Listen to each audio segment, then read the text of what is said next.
মানে ভারতীয় আধিপত্যবাদের বিরুদ্ধে সংগ্রাম। আমরা যখন নির্বাচন আসে, বাংলাদেশের 54 বছরের ইতিহাস যদি দেখি, আমরা অনেক চটকদার কথা শুনতে পাই। আমাদের যারা নেতারা আছে, যারা নির্বাচনের প্রার্থীরা আছে, নির্বাচনের আগে আমাদেরকে চটকদার অনেক কথা বলে না? কিন্তু আমরা দেখতে পাই গত 54 বছরে আমরা যাদেরকে নেতা বানিয়েছি, এই নেতারা বারবার আমাদেরকে প্রতারিত করেছে। বারবার তারা দুর্নীতি, রাহাজানি, সন্ত্রাস, চাঁদাবাজি, টেন্ডারবাজির মাধ্যমে এই অঞ্চলের মানুষের যে মুক্তির আকাঙ্ক্ষা, সেই মুক্তির আকাঙ্ক্ষার সাথে তারা প্রতারিত করেছে। সে কারণে আগামী 12 ফেব্রুয়ারি যে জাতীয় নির্বাচন, সেই নির্বাচন আর ভুল করে চলবে না। আমরা আর প্রতারিত হতে চাই না। আমরা আমাদের সঠিক প্রতিনিধিকে নির্বাচিত করতে চাই। আপনারা কি পারবেন ইনশাআল্লাহ? আগামীর যে নির্বাচন, সেই নির্বাচনে আমাদেরকে 2টা ভোট দিতে হবে। সবাই জানেন তো? প্রথম ভোট হচ্ছে আমাদের এই বাংলাদেশ আগামী 100 বছর কিভাবে পরিচালিত হবে, সেই বাংলাদেশের ভাগ্য নির্ধারণের জন্য ভোট। সেই ভোটের নাম হচ্ছে গণভোট। সেই গণভোটে আমাদের হাকে বিজয় করতে হবে। আমরা কি পারবো?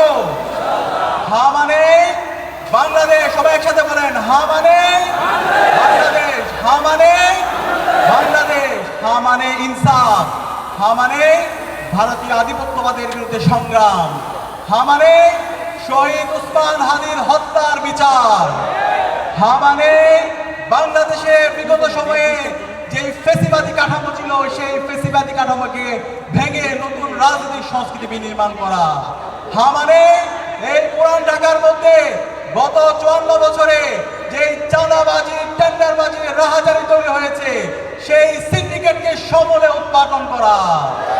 আমরা বাংলাদেশের রাজনৈতিক দলগুলোকে আহ্বান করব, আপনারা নির্বাচনে যেই নির্বাচন করেন, এই হায়ের পক্ষে আপনাদেরকে অবস্থান নিতে হবে। কিন্তু আমাদের খারাপ লাগে, আমরা কষ্ট পাই।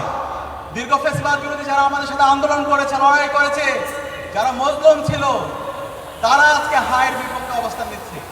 তারা ঘন্টার পর ঘন্টা বক্তৃতা দেয়, কিন্তু তাদের বক্তৃতার মধ্যে এই হায়ের পক্ষে তার ক্যাম্পেইন দেখতে পাই না। এটা পুরো জাতির জন্য লজ্জা। আপনারা যদি হায়ের বিপক্ষে অবস্থান নেন, 12 ফেব্রুয়ারি বাংলাদেশের জনগণ আপনাদের বিরুদ্ধে ব্যাপকভাবে প্রতিরোধ গড়ে তুলবে ইনশাআল্লাহ। আপনাদের অবস্থান পরিষ্কার করতে হবে।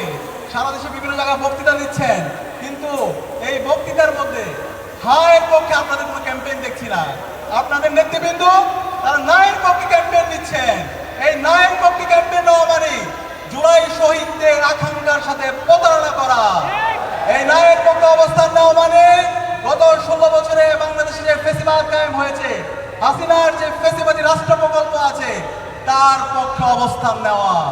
এই নায়ের ক্যাম্পেইন করা মানে গত 16 বছরে বাংলাদেশে যে গুম, খুন, আইনাগর তৈরি হয়েছে, তার পক্ষে অবস্থান নেওয়া। আমরা অনুরোধ করব, দ্রুত আপনাদের অবস্থান পরিষ্কার করেন। এখন পর্যন্ত অনেক জায়গায় আপনাদের বক্তব্য শুনেছি, জনসভায় বক্তব্য দিয়েছেন দেশনায়ক, কিন্তু একটাবারের জন্য আপনি হায়ের পক্ষে ক্যাম্পেইন করার সময় পাননি।